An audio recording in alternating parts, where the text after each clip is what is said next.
አስደንጋጭ ነገር ተፈጠረ። ሀይሚ ኤፍሬም ድንገት መጥቶ ከዚህ ቤት መሄድ አለብሽ፣ እኔ ወንድምሽ ነኝ የምልሽን መስማት አለብሽ፣ በጊዜው እየታመምሽ አንቺን ማን ያስታምማል?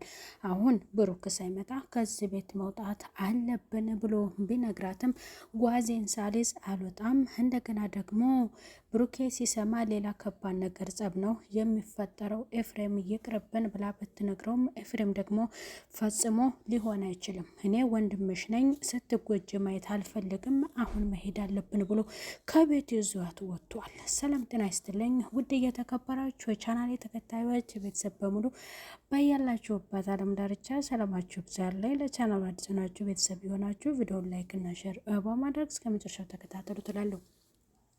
ሀይሚ በትላንትናው ክፍለት ለብሩኬ ወደ ዱባይ መሄድ አለብን፣ ሰላሜን አጥቻለሁና የአብሳላት እዚህ እያየችን ሌላዋም እዩም በቅርብ ስለሆነ ነው የተጫወቱብን።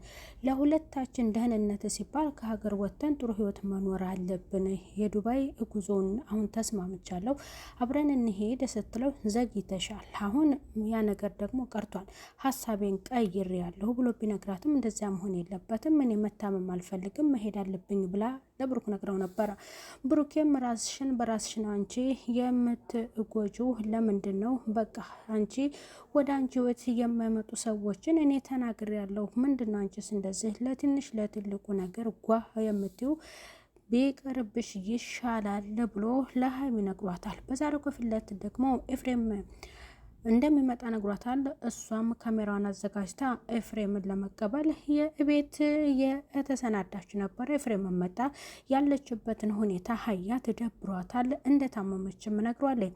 እሷም ምን እንደሚጎዳትና እንዲሁም ያለችበትን ሁኔታ በግልጽ ለኤፍሬም ስለነገረችው እንደዚህ መሆን የለም፣ ከዚህ በላይ ልታገስሽ አልችልም፣ እኔ ወንድምሽ ነኝ፣ ቤት እያለሽ ምን ትሰሪያለሽ እዚህ ከሱ ጋር በቃ ብሎ አስጠንቅቆ ነገራል። ጓዜን እንኳን ላንሳ ስትለው እቋን እስከምታነሳ እንኳን ፋታ አልሰጣትም። የእጅ ቦርሳዋን ብቻ እንድትይዝና አብረው ተከትለው እንድትሄዱ ወሰነ። ብሩኬ ሲመጣ እንሄዳለን ብትልም ብሩክ ምን ያደርግልሻል? ብሩክን የምታማክረው ምን ያደርግልሻል? በቃ ከሱ ጋር ሆነ ሰላም አላገኘሽም፣ እየተጎዳሽ ነው፣ እየታመምሽ ነው። ይህን ነገር ደግሞ ቤተሰብ እያየ ያንቺን መጎዳት ዝም ይል መሰለሽ ወይ? አሁን እንኳንም እኔ ደረስኩልሽ፣ እንኳንም ሁሉ ነገር እኔ አወቁ፣ መውጣት አለብን ከቤት ብሎ በግድ እንድትወጣ አድርጓታል። ብሩኬ ደግሞ ይህንን ነገር ሲያይ ሌላ ከባድ ነገር ሊፈጠር ነው፣ በትላንትናው ሀሳብ ስላልተስማማች ፈልጋ ወደ ቤተሰቦቿ ሄደች ብሎ ነው ብሩክ ጸብ የሚፈጥረው። ሁሉም ነገር እውነቱ ሊወጣ ነው ማለት ነው።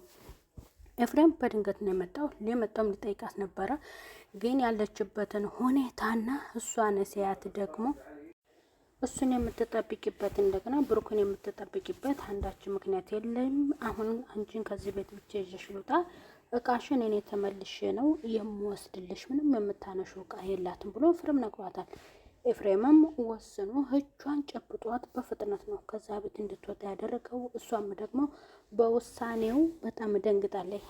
እንረጋጋና አንድነት ቀን ይዤ መውጣት ነው እንጂ የምፈልገው እንደዚህ መሆን የለበትም ብትል እኔ ወንድምሽ ነኝ፣ ስለዚህ የምልሽን ነገር ደግሞ መስማትና መተግበር አለብሽ፣ ስለቃሽ አታስቢ ብሎ አስጠንቅቆ ነግሯታል። ብሩኬ ተመልሶ የሀይሚን መሄድና ወደ ቤተሰቦቿ መደባለቋን ሲሰማ ደግሞ ሌላ ከባድ ነገር ነው የሚፈጠረው። ምክንያቱም ትላንትና ምን ብላኝ ነበረ? እኔ ለሷ ብዬ ካጠገቤ ለሚመጡት ሰዎች ለነሱ የማይሆን ነገር እንዲርቁኝ ምላሽ እየመለስኩ ነው። ራሷ ክፍተት እየፈጠረች ራሷ እየተነጫነጨች ራሷ የሆነ ነገር ሲፈጠር ከቤት ቱር እያለች እየሄደች ታዲያ እንዴትስ ሰው አይመጣም ወደ እኔ? እንዴትስ አይደላደሉም? በማለት ደግሞ ትላንትና ነግሯት ነበረ እና የውሸቷን ነው ወደ ዱባይ እንሄድ እያለችኝ አስባበት አይደለም። እኔን በቃ የሆነ ጭንቀት ውስጥ መፍጠር ነው። የአብሳላት ደግሞ እሷ አልፈልግም ብላ ከህይወት እንደነገርኳት እሺ ወስናለች። አሁን ይሄ ውሳኔ ሲሆን ደግሞ ለምን ከቤት ሄደች? ምን ሌላ ነገር አስባ ነው የአስመሰለች ነው ከኔ ጋር የምትቆየው ሀይሚ ብሎ ብሩኬ ሌላ ነገር ጸብ ሊፈጠር ነው ማለት ነው። በሌላ በኩል ደግሞ ኤፍሬም እንደሆነ ከታወቀ ኤፍሬም እና ብሩኬ ሌላ ጸብ ሊፈጠር ነው። ምክንያቱም ኤፍሬም እንደሚመጣ እሷ ታውቃለች። ሁሉንም ነገር እሷ ነግራው የተፈጠረውን ነገር እሷ ስለነገረችው እሱ ተረድቶ ነው ብሎ ሊሆን ይችላል። ምክንያቱም የአብሳላት ወደ እሷ ህይወት እየመጣች በሌሎች ሴቶች ደግሞ ከብሩኬ ጋር ከባድ ነገር እየተፈጠረ እንደሆነ በአብሳላት ምክንያትም እንደዚሁ ደግሞ ሆስፒታል እንደገባችና ሆስፒታል እንደወጣችው ሁሉንም ነገር ደግሞ የሰሞኑን የተፈጠረውን አስደንጋጭ ነገሮች ለወንድሟ ስለነገረችው እንዴት እንደዚህ ሊሆን ይችላል? አንቺ ምን መሆንሽ ነው? ራሽን በዚህ ልክ ለምን አታስከብሪም? ምንድን ነው ችግሩ? እሱ ስለመጫወቻ ያደርግሻል። አንቺ አንድ ነሽ፣ የእሱ ከሆነሽ አጠገቡ ሌላ ሴቶች ሲቀርቡ ለምን ጥሩ ምላሽ አይመለስም?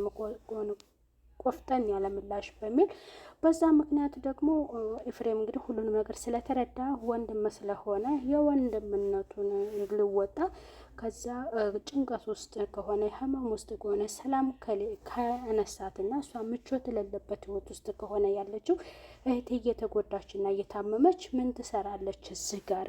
እሱም ህይወቱን ሌላ ህይወት ካሰበ ሌላ ህይወት መኖር ይችላል። አንቺ ደግሞ የምትታመሚበትና የምትጎጅበት ህይወት ውስጥ ምን ትሰሪያለሽ? ሌላ ከአጠገቡ ያለው ሰው ካለ እሱን ፈላጊ ሰው ካለው እና ሌላ ጭቅጭቅ ነገር ካለ ምን ትሰሪያለሽ ብሎ ኤፍሬም ወስኖ ከእዛ ቤት ይዟት ወጥቷል። በጣም በፍጥነት ነው እንዲወጡ ያደረገው። ምክንያቱም እሷ እቋን እንኳን መያዝ ስትፈልግ ፋታ አልሰጣትም። በፍጥነት ነው ያጣደፋት ማለት ነው። በቀጣይ ክፍል ብሩኬ ወደ ቤት ሲመለስ የሚፈጠረውንና እንዲሁም ደግሞ ብሩኬና ኤፍሬም እውነቱ ኤፍሬም ከዛ ቤት ይዟት እንደሆነ የወጣው ሲታወቅ ብሩኬ በኤፍሬም ላይ ምን ያስብ ይሆን? እንደገና ደግሞ እያስመሰለች ነው በቃ የራሷ ጉዳይ እኔም የራሴን ህይወት እጀምራለሁ ብሎ ከአብሳላት ጋር እንደገና ልቡን ወደ እሷ ሊመልስ ይችላል ማለት ነው። ያን ደግሞ በቀጣይ ክፍል የምናይ ይሆናል። ቤተሰብ ከተበሌላ ቪዲዮ እስከምንገናኝ ባይ ባይ።